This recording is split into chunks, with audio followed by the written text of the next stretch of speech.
Perceptive readers, this is a James PoeArtistry consultant moment.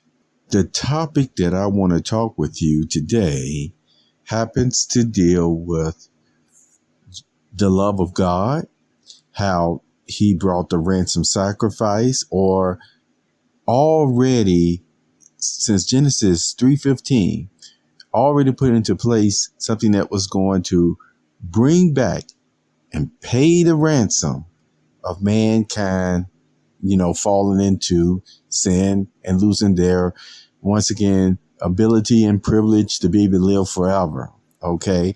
Always keep that in mind. Now, with that being said, I want to mention about karma as well. Karma, reaping what you sow. Okay. I actually did a podcast on this. I'll make sure I edit with this because I know I'm going to place this on the regular podcast, the one that goes out public. Okay. So let's talk about karma. From my understanding of karma, and I actually heard this from one of the gurus. You heard me quote him before, and I'm going to quote him again on this one, where he said that no debt in the universe goes unpaid, you see. And he emphasized that means you can do some good and you can also do bad. Whatever debt there is, it will be paid. So keep that in mind.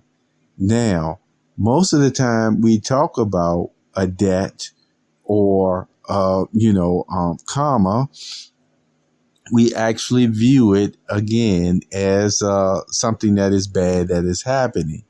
Well, I find it also interesting that the Apostle Paul actually talked about a debt that he owed to humanity. Isn't that something? And the reason why he felt he owed a debt to humanity is because God's goodness, see, through that ransom sacrifice that covered his sins. And, a lot of the stuff that he did before he did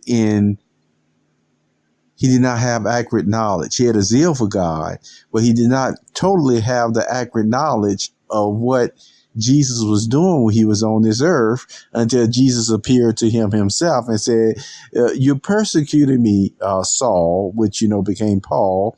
And so here is the whole point here.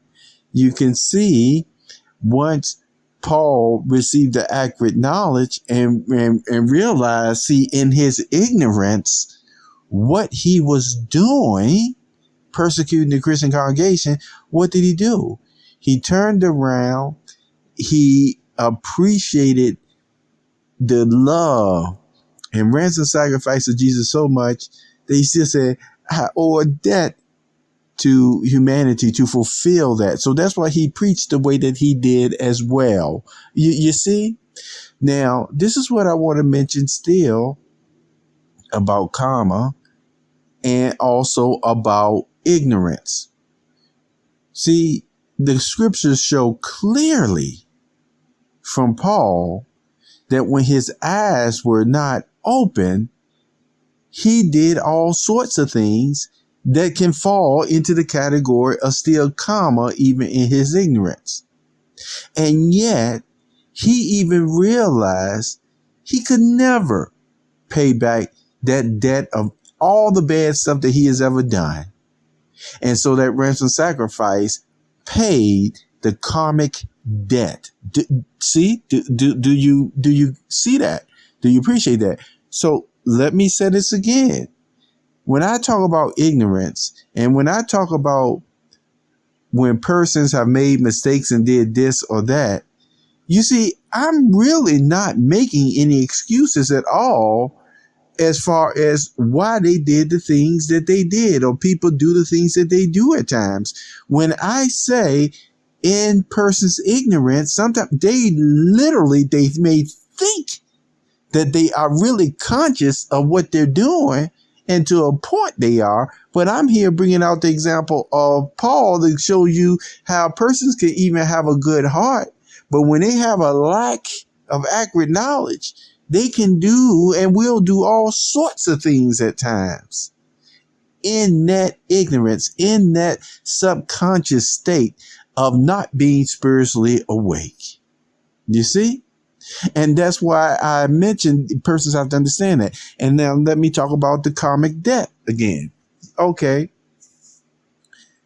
If that is the case, that no debt goes unpaid, you see, in the universe, good or bad or what have you, well, still think about this. And this is what I want to tell you. Sometimes, I say again, who is actually placing the amount of what the debt costs?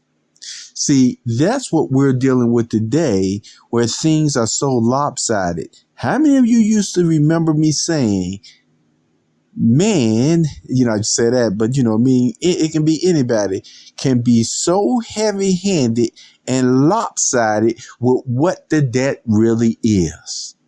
You see? So the point is, you can have, I'm going to use very simple terms. Imagine somebody just stealing a piece of candy that doesn't even cost 2 cents.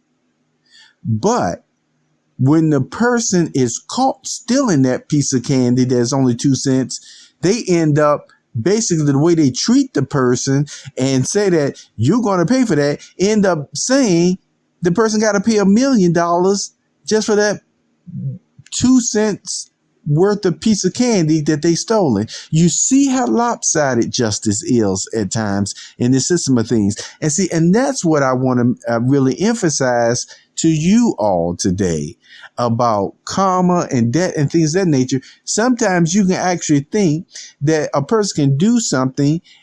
They can treat you real badly. They can steal from you, what have you.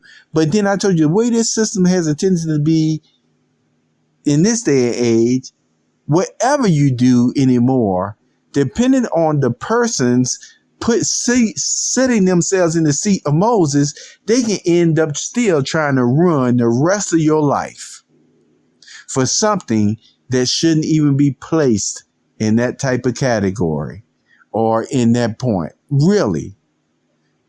And how do we know that?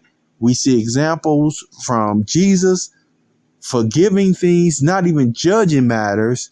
That boy, if man got a hold of it, they would have threw more than the book at it. This happened in other cases that I won't go into right now that the Bible shows.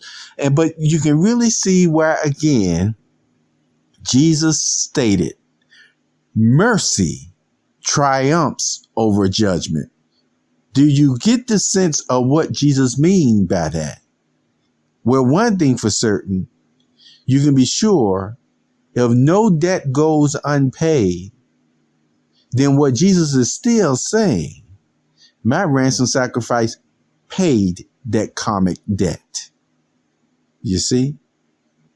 So that's all I'm going to talk about for here on this day and to last throughout the weekend. Just think about it and keep doing the best you can. Okay? Have a wonderful day, Perceptive Readers. Bye-bye.